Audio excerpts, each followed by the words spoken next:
नमस्कार, मैं छत्तीसगढ़ अखबार के YouTube चैनल इंडिया आजकल के स्टूडियो से सुनील कुमार। बड़ी दिलचस्प घटनाएं होती है दुनिया में जो जिंदगी के लिए सीख देकर जाती हैं, नसीहत देकर जाती हैं। ऐसा ही ट्रंप आए दिन कर रहा है। ट्रंप समझ गए ना आप, अमेरिका का राष्ट्रपति डोनाल्ड ट्रंप। अभी ईरान पे उसने बिना किसी अकल के हमला कर दिया, इजराइल के साथ मिलकर। हमले का फैसला इजराइल ने लिया और अमेरिका ने कहा कि हमने इजराइल का साथ इसलिए दिया कि इजराइल ने तो हमला तय कर ही लिया था और इजराइल के हमले के जवाब में ईरान अमेरिकी ठिकानों पर हमला करता, इसलिए हमको इजराइल का साथ देना पड़ा। एकदम पालतू हो गया है अमेरिका इजराइल का। यानी पालतू जानवरों के लिए भी इस्तेमाल होता है, उनका अपमान नहीं करना चाहिए। लेकिन अमेरिका और ट्रंप के बारे में कह रहा हूँ मैं, ये इजराइल का एकदम पालतू हो गया है। एक ऐसा कार्टून भी आया था कि इजराइल का प्रधानमंत्री एक बेल्ट से बांधे हुए ट्रंप को चल रहा है और ट्रंप दोनों चार हाथ पैर में चल रहा है और झपट के ईरान का पैर पकड़ रहा है। जानवरों का इतना अपमान करना नहीं चाहिए किसी को।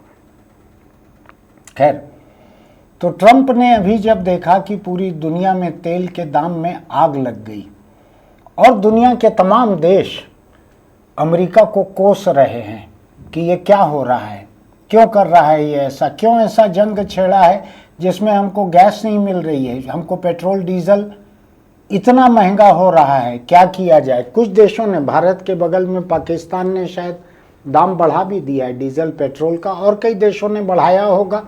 खुद ट्रंप के अमेरिका में उसके भाव एकदम से बढ़ गए हैं डीजल पेट्रोल के। तो ऐसे में हड़बड़ाए हुए ट्रंप ने क्या किया, तेल निकल नहीं रहा है ईरान के आसपास से भी। बगल में एक कोई ऐसा सकरी सी गली है ईरान के बगल में, उसमें से किसी जहाज को निकलने नहीं दे रहा है। जो ट्रंप और इजराइल समझते थे 24 घंटे में पूरा ठंडा हो जाएगा ये जंग, वो हो नहीं रहा है।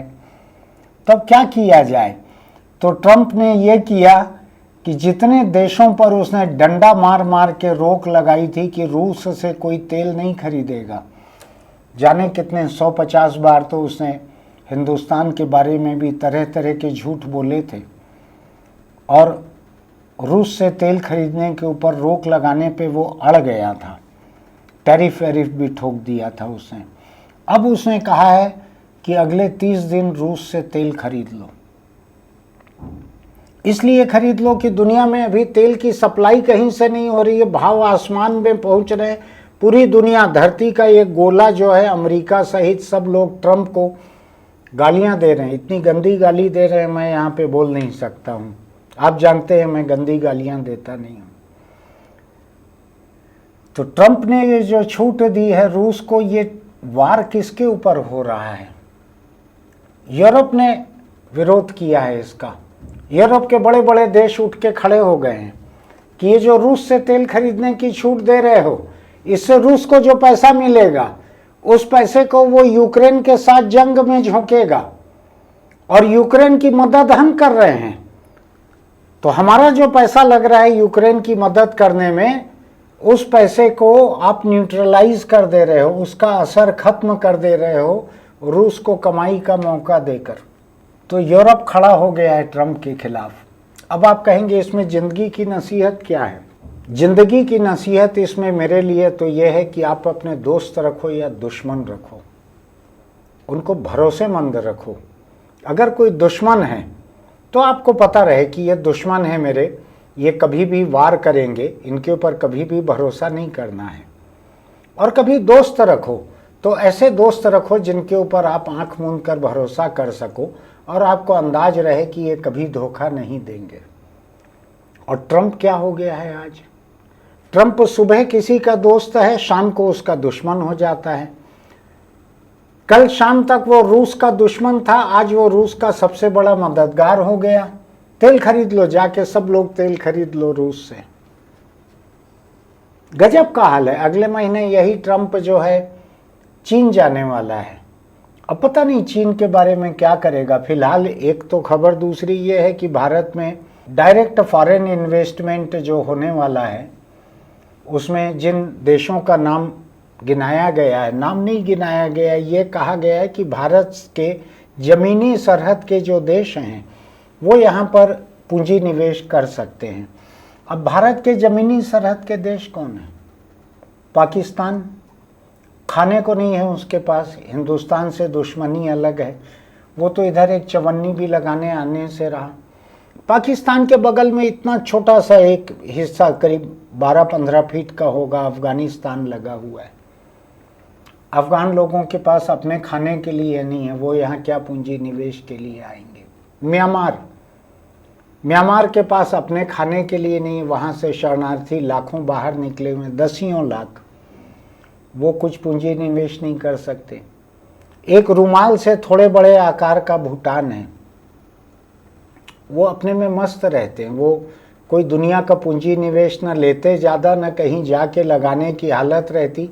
प्राइम मिनिस्टर साइकिल पे घूमता है, सड़क किनारे नाई के सैलून में बैठकर, कोई ऐसी वैसी नहीं, ऐसे ही कुर्सी में बैठकर बाल वूल कटा लेता है। प्रधानमंत्री उधर खेत में रुक के मजदूरों के साथ काम करने लगता है, वहीं खा लेता है, इस तरह का है। वो क्या पूंजी निवेश करने यहाँ आएगा? अब रह कौन गए? अब रह गए बांग्लादेश और श्रीलंका, तो दोनों जो हैं हिंदुस्तान के लिए बड़े हॉस्टाइल हैं, और इन दोनों में चीन का बड़ा बड़ा पूंजी निवेश है। वो लोग कोई हिंदुस्तान में पूंजी निवेश करने नहीं आ रहे, तो आएगा कौन? चीन आएगा अकेला, बड़ा बड़ा पूंजी निवेश लेके यहाँ आएगा, बैटरी बनाएगा, बैटरी की कार बनाएगा, बिजली से रिचार्ज होने वाली। खैर वो एक अलग मुद्दा है। तो ट्रंप अभी जाने वाला है अगले महीने चीन, उसके बाद चीन और ट्रंप मिलके क्या करेंगे इसका कोई ठिकाना नहीं है। हिंदुस्तान ने तो अभी घोषणा कर दी है, एफडीआई खोल दिया है पड़ोसी देशों के लिए, जिसका असली मतलब तो केवल चीन ही है।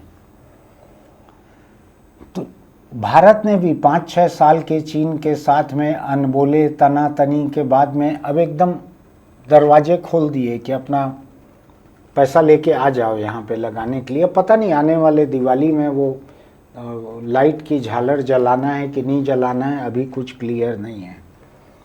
तो फिलहाल मैं ट्रंप के ऊपर आऊं लौट कर। तो ट्रंप ने रातों रात रूस से तेल खरीदने की इजाज़त सबको, दुनिया का दादा है वो, वही इजाज़त देता है।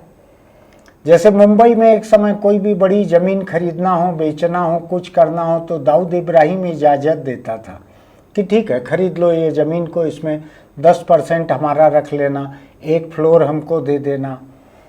उस तरह से भी ट्रंप का हाल है। तो ट्रंप को लेकर लोगों को सावधान रहना चाहिए। जितने लोग उसको अपना यार मानते हैं, वो व्यक्ति हों या देश हों, उनको ध्यान रखना चाहिए ये किसी का सगा नहीं है ट्रंप। ध्यान रखना, केवल जो नाबालिग बच्चियां जो हैं खुद अमेरिका की, समझ रहे हैं ना आप, वो एपस्टीन फाइल में सब कुछ दर्ज है, फोटो भी है, और अभी जानकारी सामने आ रही है कि उसमें अनगिनत वीडियो भी हैं ट्रंप के, जिनको अभी तक छुपा कर रखा गया है। फोटो तो आ ही रही हैं, रोज दर्जनों फोटो सामने आ रही है, जो अपने देश की छोटी छोटी बच्चियों का नहीं हुआ, छोटी छोटी बच्चियों का बलात्कारी ट्रंप, दगाबाज ट्रंप। उसको देखकर ये सीखना चाहिए कि अपनी बच्चियों को भी अनजाने लोगों से बचा के रखो, अपने देश को भी बचा के रखो, अपनी दोस्ती को भी बचा के रखो। ये ट्रंप जो है भरोसे के लायक नहीं है। जो भी हवन उवन करते हैं ना इधर अपने इधर, उनको सोच लेना चाहिए कि ये पिशाच राक्षस ऐसे लोगों के किया गया हवन जो है वो फिर भी इसके लिए किए गए हवन से बेहतर रहेगा। तो मैं केवल एक छोटी सी नसीहत जो मुझको मिली है ट्रंप को देखकर, जिस अंदाज में उसने दोस्तों को गड्ढे में डाला है और दुश्मन को बाप बनाकर सिर पर बिठा लिया है, senior Trump, senior most Trump बना लिया है रूस को उसने अभी। और इस पूरे खेल में रूसी राष्ट्रपति हंस रहा होगा जोर जोर से कि यूरोप पैसा दे रहा है, यूक्रेन को हथियार दे रहा है जंग लड़ने के लिए रूस से, और अमेरिका रूसी तेल को बेचकर पैसा कमाने का मौका दे रहा है, पूरी दुनिया को बोल रहा है जाओ खरीद लो। ये तो अभी 30 दिन का नाम है। अभी अगर और जंग लंबी खींची ईरान के साथ, जैसा कि आसार दिख रहा है, तो समझ में आएगा दुनिया को कि 30 दिन बिकेगा रूसी तेल की 60 दिन। मैं खिलाफ नहीं हूँ, हिंदुस्तान को तो सस्ते में मिलते रहा है, लेकिन मैं ट्रंप की हरकतें देखकर नसीहत ले रहा हूँ कि ऐसे इंसान देख के लोगों को समझ लेना चाहिए कि ये भरोसे के लायक नहीं है। आप अपने दोस्त और दुश्मन बहुत समझदारी से सोच समझ के बनाएं, बस इसी नसीहत को बोलने के लिए आया हूँ मैं। आज बहुत लंबी बात तो क्या करूँ आपसे, आप खुद भी परेशान हैं, गैस सिलेंडर के चक्कर में हैं और डीजल पेट्रोल की दहशत में हैं कि कहीं उसमें भी कमी न हो जाए। फिलहाल आपको एक जानकारी है कि नहीं, हिंदुस्तान के मुकेश अंबानी ने $300 बिलियन का एक प्लांट, पेट्रोलियम प्लांट लगाया है अमेरिका के टेक्सास में। ध्यान है ना आपको? इसने ट्रंप को चुनाव के समय में पति पत्नी दोनों ने जाके $10 मिलियन कुछ ऐसा दे के आया था चंदा चुनाव का। खैर, उससे हिंदुस्तानियों को डीजल पेट्रोल में फ़र्क पड़ेगा नहीं पड़ेगा मुझको नहीं मालूम, बताया आपको केवल जानकारी के लिए। फिर मिलेंगे। आपको लगता है कि मैंने कोई सही नसीहत की बात छेड़ी है यहाँ पे, सबक इससे कुछ मिल सकता है, तो अपने दोस्तों को भी भेज दीजिएगा इसका लिंक। और हमारे YouTube चैनल इंडिया आजकल को सब्सक्राइब कीजिएगा, लाइक कीजिएगा, नोटिफिकेशन की बटन दबाइएगा, कमेंट बॉक्स में लिखिएगा कि ऐसे दोस्तों के, ऐसे दुश्मनों के बारे में आपका क्या कहना है। और किसी के भी बारे में हवन वन करने के पहले आड़े वक्त पे उसको थोड़ा परख लो। जब आपका खड़ा वक्त चलता है ना, तो आसपास सभी सलामी देते खड़े रहते हैं। जब आपका आड़ा वक्त आता है, समझ रहे हैं ना, जब इंसान का आड़ा वक्त आता है तो उस वक्त 4 करीबी भरोसेमंद दोस्त लगते हैं कंधा देने के लिए। ट्रंप के करीबी लोगों को ये पक्का भरोसा रहना चाहिए कि ये कंधा देने नहीं आएगा, उतनी देर में किसी और जगह कुछ नाबालिग लड़कियों से मिल लेगा। बस आज इसी नसीहत के साथ मैं बात ख़त्म करता हूँ। दोस्त और दुश्मन बहुत सोच समझ के बनाइए। फिर मिलेंगे।